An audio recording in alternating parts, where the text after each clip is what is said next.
مسلمان کے شایان شان نہیں ہے کہ وہ نمازیں ادا نہ کرے۔ ایک مسلمان اپنی فرض نمازیں ضرور ادا کرتا ہے، لیکن ہمیں کوشش کرنی چاہیے کہ ہم تہجد کی نماز بھی ضرور ادا کریں۔ تہجد کی نماز کوئی فرض، کوئی واجب تو نہیں ہے، لیکن یہ بہت اہم عبادت ہے۔ اس کے چند فوائد میں آپ کو بتا دوں۔ جو شخص تہجد کی نماز ادا کرتا ہے اس کا شمار صالحین میں سے ہوتا ہے۔ اللہ کے رسول نے فرمایا، احادیث میں آتا ہے کہ تہجد کی نماز جو ہے وہ صالحین کی، نیک لوگوں کی نماز ہے۔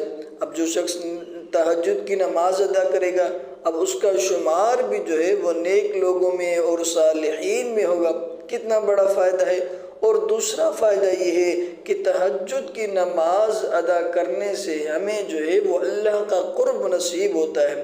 اگر دنیا کے اندر کسی شخص سے لڑائی ہو جائے، کوئی پھڈا ہو جائے، تو کیا کہتے ہیں کہ بھائی اس کے قریب نہیں جاؤ، بھائی یہ پرائم منسٹر کا خاص آدمی ہے، فلاں چیئرمین کا خاص آدمی ہے۔ تو جو تہجد کی نماز پڑھنے والا شخص ہوتا ہے وہ اللہ کا قریب تر ہو جاتا ہے، وہ اللہ کا خاص بن جاتا ہے، اس کو اللہ کا قرب حاصل ہو جاتا ہے، اس کو اللہ کی دوستی حاصل ہو جاتی ہے۔ چنانچہ ہمیں تہجد کی نماز ضرور ادا کرنی چاہیے۔ اسی طرح جو شخص تہجد کی نماز ادا کرتا ہے نا، تو اس کے دل کے اندر گناہوں کی نفرت بیٹھتی جاتی ہے، وہ گناہوں سے دور ہوتا جاتا ہے۔ جب بھی وہ کوئی گناہ کرتا ہے تو اس کو گلٹی محسوس ہوتا ہے، اس کو اپنے آپ سے نفرت ہونے لگتی ہے کہ یہ میں کیا کر رہا ہوں، اس گناہ کے کام کے اندر مبتلا ہو رہا ہوں۔ چنانچہ تہجد کی نماز گناہوں سے بھی روکتی ہے۔ اسی طرح جو ہے وہ انسان جب تہجد کی نماز ادا کرتا ہے، ایک مسلمان جب تہجد کی نماز ادا کرتا ہے تو اللہ رب العزت اس کے صغیرہ گناہوں کو بھی معاف فرما دیتے ہیں۔ کتنا بڑا اعزاز اور انعام ہے اور کتنا بڑا فائدہ ہے۔ اللہ کے رسول صلی اللہ علیہ وسلم نے فرمایا، حضرت علی رضی اللہ عنہ سے روایت فرماتے ہیں کہ اللہ کے رسول نے فرمایا کہ جنت میں ایسے کمرے ہوں گے جن کا اندر کا حصہ باہر سے نظر آ رہا ہوگا اور اندر سے باہر کا حصہ نظر آ رہا ہوگا۔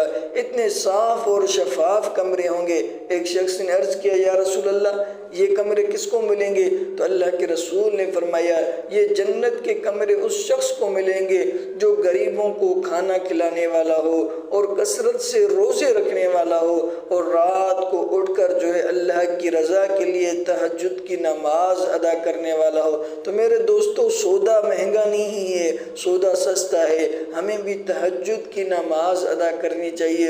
اور جو شخص تہجد کی نماز ادا کرتا ہے نا، تو اس کے جسم کو اور اس کے ذہن کو قوت اور تقویت حاصل ہوتی ہے۔ اس کا ذہن اور جسم جو ہے وہ مضبوط ہوتا ہے اور اس کو دینی اور دنیاوی معاملات کے اندر، چاہے دینی معاملات ہوں چاہے دنیاوی معاملات ہوں، اس کو نئے نئے آئیڈیاز اور نئے نئے اچھے خیالات آنے لگتے ہیں۔ تو تہجد کی نماز کو ہمیں مس نہیں کرنا چاہیے۔ اللہ سے دعا ہے اللہ رب العزت ہمیں بلا ناغہ تہجد کی نماز ادا کرنے کی توفیق عطا فرمائے۔